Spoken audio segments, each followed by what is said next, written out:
तवज्जो दी है। कश्मीर में जो भाजपा के नेता हैं उन्होंने कितने लोगों के दिलों को जीता है? मैम वो उन्होंने एक दिल जीता है एलजी साहब का, कि एलजी साहब के साथ खिलाफ नहीं बोलेंगे, कोई वर्डिंग उनके विरोध में नहीं बोलेंगे, चाहे एलजी साहब लोगों के खून जिस्म से निचोड़ लें, चाहे उनका रोजी रोटी छीन ले, लेकिन एलजी साहब के खिलाफ नहीं बोलना है भाजपा वालों ने। उनका एक दिल जीता है। बाकी जनता से ये दिन व दिन कटते जा, सच्चाई ये है कि जब इनको कुर्सियां मिल जाती हैं तब इनको जनता भूल जाती है, जनता के मुद्दे भूल जाते हैं। तब इनको सिर्फ अपनी सैलरी कैसे बढ़ानी है, कब बढ़ानी है। आज गाड़ी थोड़ी पुरानी हो गई है, 2 साल चल गई है, इसको नई गाड़ी लेनी है, हमें अपने रेनोवेशन कैसे करानी है।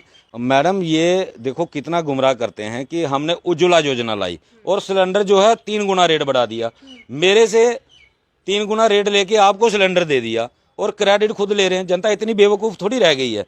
फिर आप कहते हो हम सड़कें बना रहे हैं, फ्लाईओवर बना रहे हैं, टनल बना रहे हैं। भाई टोल टैक्स हमसे ले रहे हो, फिर आपको किस चीज़ का क्रेडिट हम देंगे? जब उस चीज़ की पेमेंट हम कर रहे हैं, हम उसका टैक्स दे रहे हैं, तो आपने कौन सी डेवलपमेंट की, किसके लिए की? लगभग 2 महीने पहले उन्होंने 62,000 डेली वेजर को परमानेंट किया है।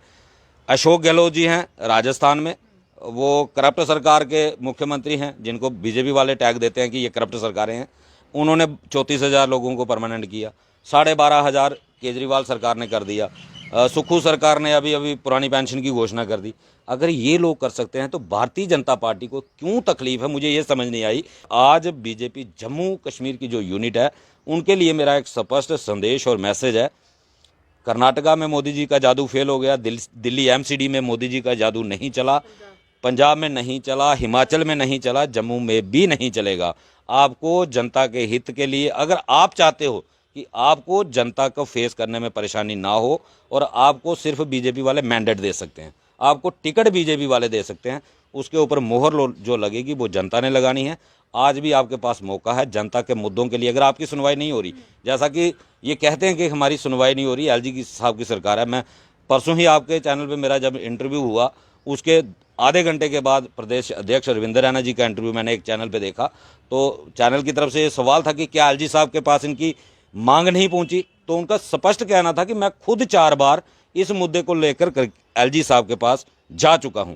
और ये चीज़ केंद्र को भी समझनी होगी कि अगर एलजी साहब के पास आपकी पार्टी का प्रदेश अध्यक्ष 4 बार कोई मुद्दा लेके जाता है और एलजी साहब उस मुद्दे का हल नहीं करते, तो आपकी पार्टी की यूनिट की वैल्यू क्या है उन एलजी साहब के सामने।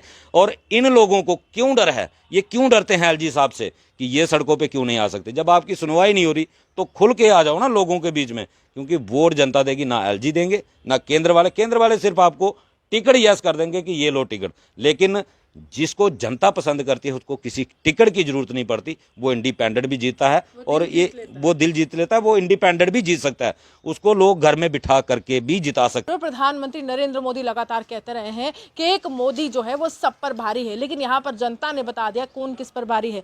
रवि हंस जी ने हाल ही में एक तरह से मुझे कहा था कि देखिए कर्नाटका के जो चुनाव है उसके नतीजे जो है स्पष्ट रूप से ये संदेश देंगे कि प्रधानमंत्री का अब चेहरा जो है वो ज़्यादा देर तक चलने नहीं वाला है, क्योंकि भाजपा को हार का सामना करना पड़ सकता है। रवि जी, आपकी जो भविष्यवाणी है वो सच सिद्ध हुई है, कैसे देखते हैं? मैम, सबसे पहले तो आपके चैनल का बहुत बहुत धन्यवाद।